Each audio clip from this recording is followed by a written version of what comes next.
Okay, so I begin by using the spirit gum, the skin safe adhesive, and I apply that to the palm of my hand where I'm going to be applying the scar wax. It's going to help the scar wax adhere to my skin. And I've just sped up the process here, just a little bit on the index finger there, and then I'm drying it with a hand fan just to speed up the process. Next I take my little pot of Ben scar wax, and I'm going to use that to create the scar. So I just use my spatula to decant just as much as I'm going to need. You don't need a whole lot. It's better to work in sort of little small stages. And then I've got my Vaseline, which is going to help me work with the scar wax. Scar wax is very tacky, and it's a good idea to just decant a little bit of your product onto your tile or working station, so that you're not double dipping your utensils into your products. So that's a really good tip for hygiene. And then I'm just going to mold it, warm it up between my fingers before applying it to the spirit gum, which has now gone tacky on the palm of my hand.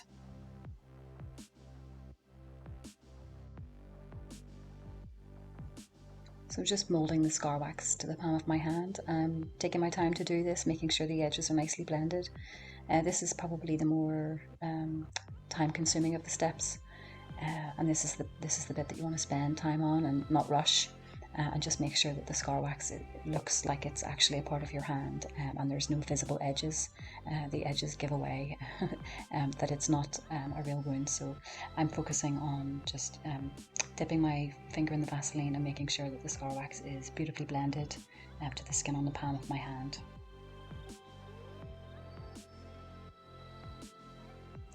And when you feel the scar wax begin to get tacky, you'll know this because it will lift. Your finger will become dry, and it will sort of want to lift up.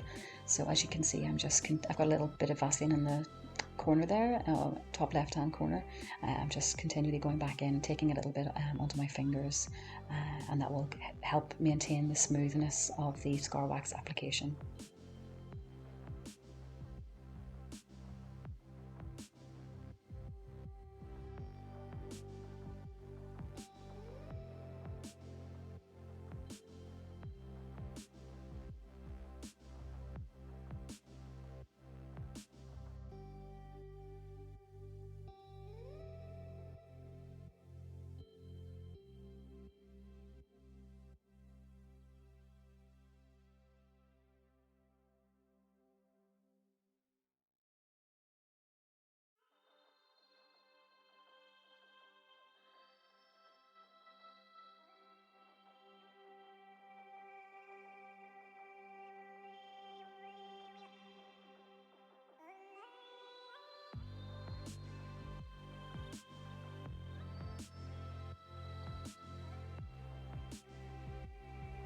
In addition to using your fingers to blend the scar wax, you can also use your spatula.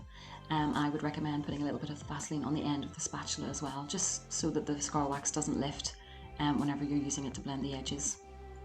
The spatula is great for just getting a really nice smooth edge. Sometimes with using fingertip application, you can sort of leave the indentation of your fingerprint in the wax. So the spatula is great for just smoothing that out and getting into just all the little grooves and nooks and crannies that are present on the palm of your hand.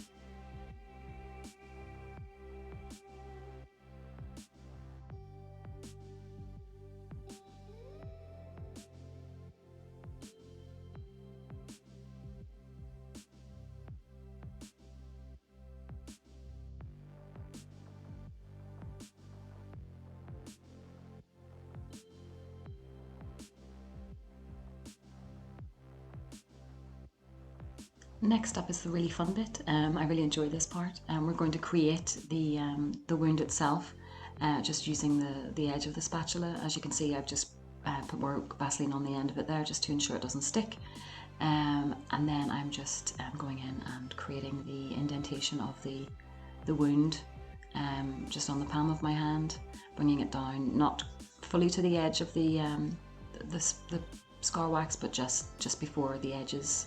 And then I'm just going to spend some time creating a bit of depth and tidying up where some of the scar wax is lifted.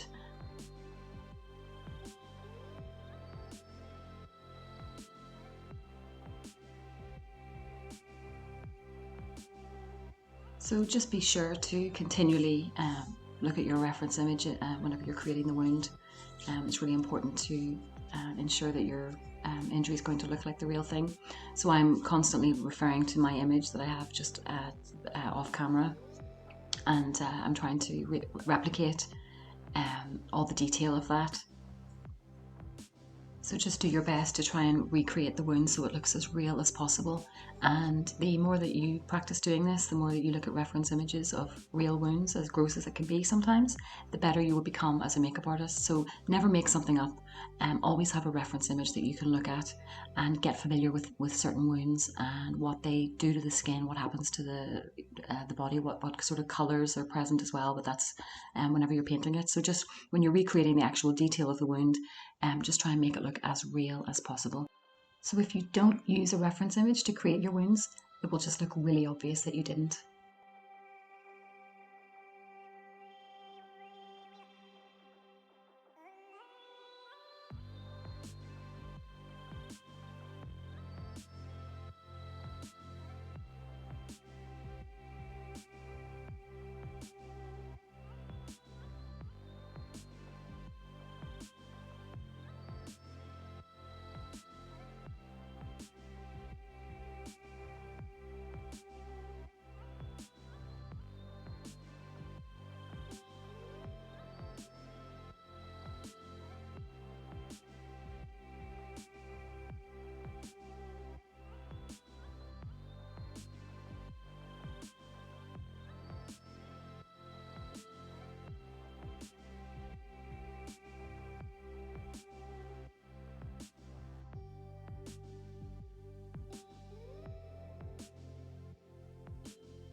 So I've just created some textures just for the center of the wound there. I'm just smoothing around the edges just to tidy up as I go along. But yes, you just the center of the wound, it's not going to be flat. There's going to be lots of different gradients. So as you can see, I'm just adding in a little bit of wax at a time and gently pressing it down just to give it some texture and depth, and again to add more realism to the overall look.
Another great way to add realism to your wound is to create pore textures around it. So for that, I'm just going to use a stipple sponge.